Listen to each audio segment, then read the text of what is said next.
I was about 7 years old, and we had a family get-together at my grandparents' house. And one of my uncles was an inventor for Bell Labs, an extremely successful inventor. Sweet dreams, little friends. And now for the Mandarin. First, I better check my energy gauge.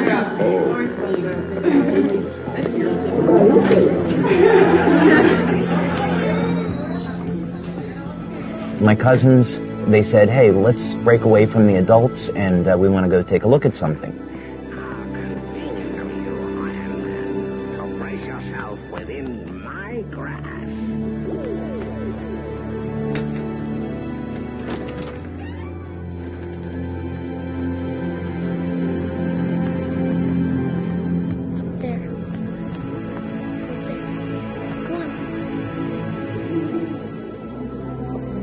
Okay, let's go.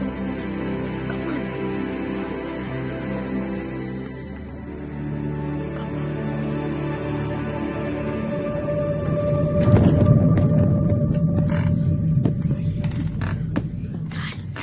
So we went up into the attic.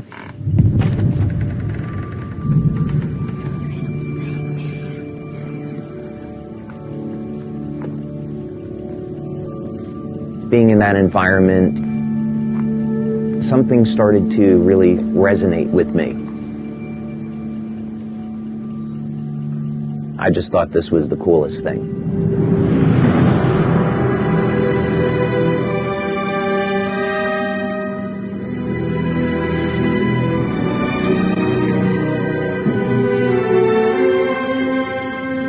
And when we got up there was something covered by this blanket.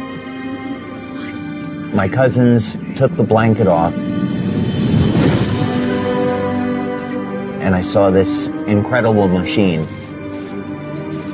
It had all of these tubes, electronic controls, dials, and I was immediately fascinated.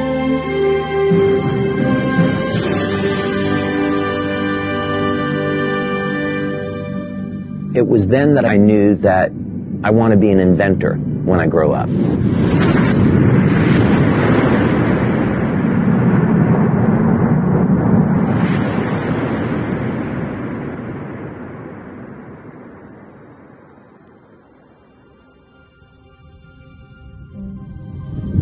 My name is David Schmidt.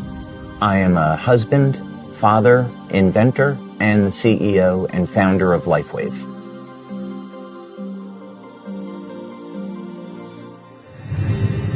From when I was young, I always had an interest in exploring the world and learning about how things work.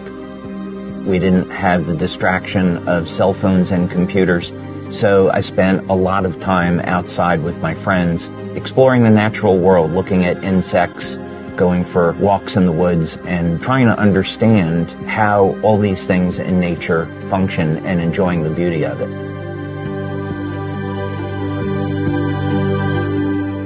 So we've asked science to tell us who we are. We have an answer, and many scientists are not comfortable with where that answer is leading. The origin of life problem is, I think most scientists today claim that that is the most difficult problem, and we still face it. Sometimes people talk about, well, we could create life in the lab, but in that case, it's usually an intelligent design explanation because you have the scientists with their intelligence, bringing together chemicals, not that they find in nature, but from a chemical supply company, and then putting them together in some very intentional way. Science is arriving at the place where our ancestors invited us to begin. And that is with the understanding that we are part of, rather than separate from, the world around us. Could it be that who or whatever is responsible for us left us a message? If this is true, where would we look for proof? God has left his fingerprint in nature and in natural design. And by studying nature with this perspective, we can unlock some secrets that have been hidden. The DNA is thought of as a reservoir or a repository of information, but actually it's much, much more than that. there's a message encoded into the DNA of all life. What it says is that the elements that make us who we are not random. And as we begin to embrace what that means, that we are part of everything that we see happening in the world, it gives new meaning to what it means to be human. Not only are we more than the product of random processes, but we are designed to interact with the world around us as well as the world within us. In our DNA, there is actually a link to the ether where light is emitted. Light is information. We are constantly receiving information and transmitting information into the world around us, into the field around us. Light, as it turns out, is the primary control mechanism for everything else that happens in the body.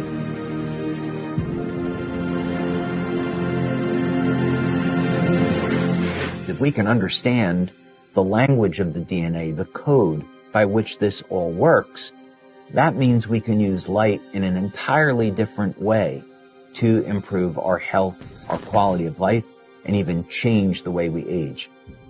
What if we could have an external electromagnetic field that would essentially reset the stem cells that are already in our bodies and get them to function like younger, healthier cells? What if we could embed wavelengths of light into water that would trigger the regenerative mechanisms and cause people to heal at a rate as when they were younger?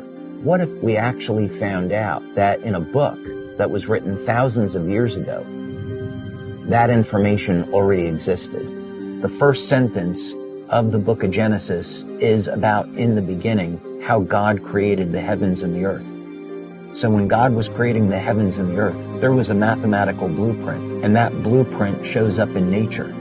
And it happens to show up in organisms that don't age. The mathematical codes are identical. The implications to this are absolutely extraordinary. There's a new philosophy that is emerging in the scientific community. And the philosophy simply says that consciousness informs itself through its creations. And I think it's no accident that it's only now, at this time in history, only now, that we find the message that reveals the deep truth of our existence. The question is, what is our potential? What are the limits of a human body?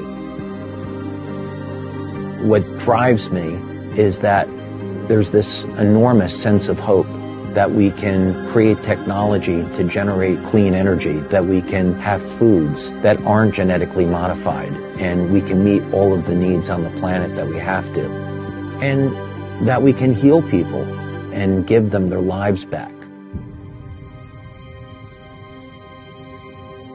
In the beginning, God created the heavens and the earth. There is more information there than most people would ever realize.